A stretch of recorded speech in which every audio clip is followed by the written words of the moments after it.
Another day, guys, and another absolute debacle is happening literally in front of our eyes.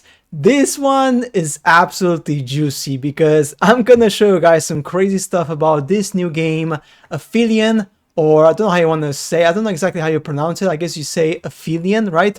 This game has absolutely monumentally flopped at a new low. The current gamer base is 87 people in game, 219 peak. This is from Don't Not, the creators of many popular games. Here's their official website. You may remember them for making some very interesting games back in the day. And oh, how the mighty have fallen. Now, let's look at some screenshots and now some more information about this, because you will see why this game absolutely flopped. Apart from the obvious, which is where we go. Let me just show you here. Actually, it doesn't even show one of the main protagonists with a close-up.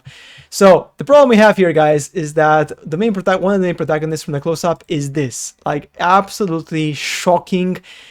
What were they thinking? Like, completely unlikable characters from a studio of predominantly, as you can see here, just white people, and they want to make a very inclusive game because they received DEI money, obviously, right? So nearly all white French studios makes Life is Strange and Vampire, which were pretty decent games, gets completely overridden with activists.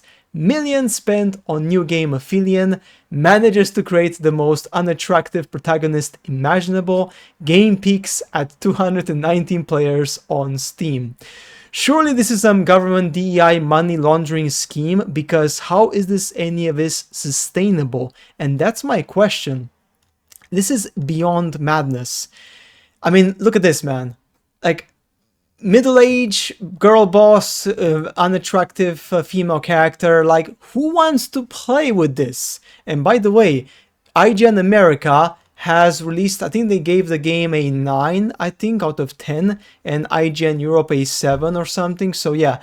But, I mean, that's the problem. Who wants to play with this character? And the conspiracy actually runs really deep on this one, because guess what, guys? Tencent is the largest shareholder with around 41 to 42%.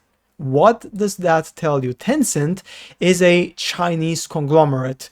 They are actively trying to destroy Western gaming media by using, like, donating money for free to these DEI projects, so these Western companies absolutely flop.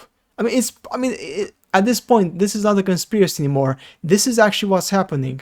Like, this is crazy. The Tencent Holdings Limited, the largest shareholder with around 41% to 42%. In January 2021, Tencent invested 30 million as part of a 40 million capital increase aimed at supporting self-publishing efforts and expansion into more original projects. This gave Tencent the option to appoint a board of representatives. One director resigned effective March 2026. They knew literally what was gonna happen, man. This is so crazy. Now, there's even more to this, because it's all, I mean, look at this, man. This is crazy. Leigh Alexander, lead writer of Aphelion, is the same journalist who wrote the infamous 2014 Gamasutra article, "Gamers don't have to be your audience. Gamers are over." Was written by literally the lead writer of this game. The lead writer of this game put this on Gamasutra. Leigh Alexander, 28th of August 2014. Some culture, I don't know, game culture as we know it is kind of embarrassing. It's not even culture, it's buying things, spackling over memes, and in-jokes repeatedly, and it's getting mad on the internet. This person basically said to companies and to investors that you can make games and you don't need gamers to play them, because a new audience is going to come, some sort of like modern audience, by the way, which, guess what, did not turn up to the release of this game, as you can see here, because it is pretty shocking, to be honest. It is crazy. So yeah, they didn't turn up. Why would they turn up to this flop? That's the thing. The modern audience never supports these games. They just go on Twitter or on Blue Sky more recently, and all they do is just scream and screech and complain and shout, but they don't actually play games, man. They don't play games now. So this is crazy because it just pains my heart to see how these Western studios are literally going to their own doom. Don't Not Entertainment, how it started, Remember Me, this game was by the way pretty good, and how it ended with the help of the government. And this is how it ends, not with a bang, but with a diverse whimper. Yeah, this is the main protagonist from a 2013 game, Remember Me, by the way. Let's just check it out, because this game, Remember Me, was actually pretty good. As you can see here, it peaked at 3,000 players. That was like 13 years ago, right? Back when Steam was not that popular. And it looks pretty cool. It's an action game with female protagonist, and she was also like half black. I'm not sure, like, you know, but obviously she was like, you know, mixed race or whatever, right? So you can see definitely that, you know, they put lots of effort into this game, and it was fun, man. It was great, and that's the thing. It was not forced inclusivity as we see it now, and the character is what? Attractive, as you can see here. It's fun to play, right? What a surprise. Yes, game devs actually understanding their audience, right? 81.39%. Look at this. If this game would be released again as a remake, I'm pretty sure it would be pretty popular. Like, it would easily reach at least 20,000 concurrent players. Quite easily, right? Vampire, again, this game was also pretty decent. It peaked at 16,000 players 8 years ago. It was a really good game, by the way. It was really nice. It was almost like a, you know, double A kind of like the double A third person action game with like vampire powers. It was pretty good. It was a very interesting game. You were a doctor and everything, so you were kind of struggling between saving people and, you know, using their blood. So yeah, it was a nice game overall. And what happened to these people, man? Like, look at this, right? The story of Don't Not Entertainment. Yeah, sorry about that. I don't know why I went here. Let's just reset this. Right, so let's go all the way down here. So it started with Remember Me, my bad. Vampire, Life is Strange. So these were really top-notch games, were really good games, by the way. And then it started going on a bit south with these games. Tell Me Why, and then Twin Mirror. And then it got getting worse and worse and worse. Last Record, and then we have this one. So if you actually progress and look at the history of the games that were released by this company, progressively every year with their releases, they were getting worse and worse and worse, right? And we know why, because it was literally completely taken over by the activists. And guys, this is not a conspiracy anymore. This is truth. Like, this is what happened to this company. Effectively, they got taken over by activists quite heavily, right? And then the activists demanded that they had inclusive, diverse characters and stuff. They got a loan from, I think, the European Space Agency, if I'm not mistaken, to make this game, which is insane if you think about it, right? And they have nothing to show for. Absolutely zero to show for. This is shocking, man, if you think about this. The performance is abysmal. And did Tencent not know? I mean, come on, let's just be honest here. Do you really think that Tencent did not know about this? That's why they quit, because they knew it was an absolute flop. They drove the studio to extinction. And why is that? Because what happens is that Tencent is really known for then swooping in and then buying these failing companies or buying their failed IPs and then making the games in China using the IP from these companies. I mean, this is like a perfect example. Tencent gives them money. They know they're making crap, but somehow they still gives them money, right? And then the director resigns literally 1 month before release.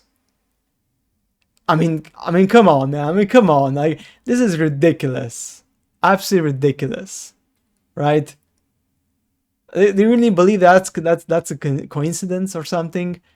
They planned for this. It was all planned. It was literally all along a plan. They wanted the studio to fail, because if the studio fails, then they can buy the IPs. Exactly what has happened with also Assassin's Creed. Assassin's Creed Shadows, there are lots of rumors and people are saying that it was Tencent actually who allegedly pushed for Yasuke to be in the game because they knew that it was gonna flop and then that would push Ubisoft over the edge and also make it more attractive so they can buy it off, and that's exactly what happened. And now Tencent is working together with this new venture called, I'm not sure how the studio is called now, this new studio, and Vanguard Studio or Vantage, I think Vantage Studio, which is like now kind of like the new conglomerate, which is going to be developing the new Assassin's Creed games and Tom Clancy, and yeah, the Division. So they kind of took the best IPs and left Ubisoft with the worst IPs, and that's it. They went off in the sunset. That's right, with a new studio. And obviously now making profit, because I'm pretty sure the new games they're going to be releasing under Tencent China, where Tencent invested heavily now in that new company, are going to be not that much of DEI, are going to be pretty DEI free, and you will see. So yeah, this is blood money, man. Insanely blood money. They literally bought their extinction, right? It's just crazy if you think about this. It's insane. It's insane how this all works.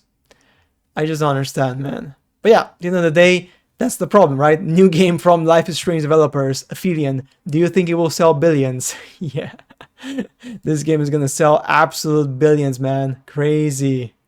Yeah, Xbox is anti-beauty and anti-fun. I mean, that's true. I mean, this is not even a lie. I mean, it's obvious. It's like, it's plain, blatant obvious, right? It's crazy. So yeah, I completely forgot, but Aphelion, the game made in collaboration with the European Space Agency, launched yesterday on Steam and is not doing very good. Another money laundering scheme? Well, more like another conspiracy of Chinese companies trying to take over IPs from the West by tanking their stock. I don't know. Also, let's see at the investment. So they received in 2013, it was subsidized and they received 600,000 euros. Right, that's crazy. Including 200,000 euros for a new IP project that became Life is Strange. Tax credits, they also received tax credits, 30%. Yeah, so they received a lot of money in the last couple of years. And like I said, like they received from the European Space Agency also some money, some free money to promote space, right? And yeah, this is the result. Absolute result, guys. Perfect. Just perfect, man. Absolutely perfect release. Congratulations. Congratulations, Donut. You have signed your pretty much extinction. Because again, you don't understand what gamers want. Or you don't care. I don't know. Right? I just don't know. Maybe it could just be that they're just so oblivious. They're like, because when the activist virus takes over a studio, the problem is that that activist virus, the toxic positivity, which we have seen in many games, more recently Highguard was full of toxic positivity. Like all of them believed this was like the best game ever, right? And that game flopped in pretty much 1 month and they shut down the studios. So yeah, pretty crazy. I just don't understand how these people made this game and they thought it was going to be a success. I just cannot understand. That's why my theory is the fact that these companies, Tencent was pushing hard for them to release this on purpose. So eventually maybe they will then take over the IPs and then release their Chinese version of the IPs. So yeah, maybe, I don't know. But guys, this is just crazy. As always, I shall see you later in the next videos. Bye.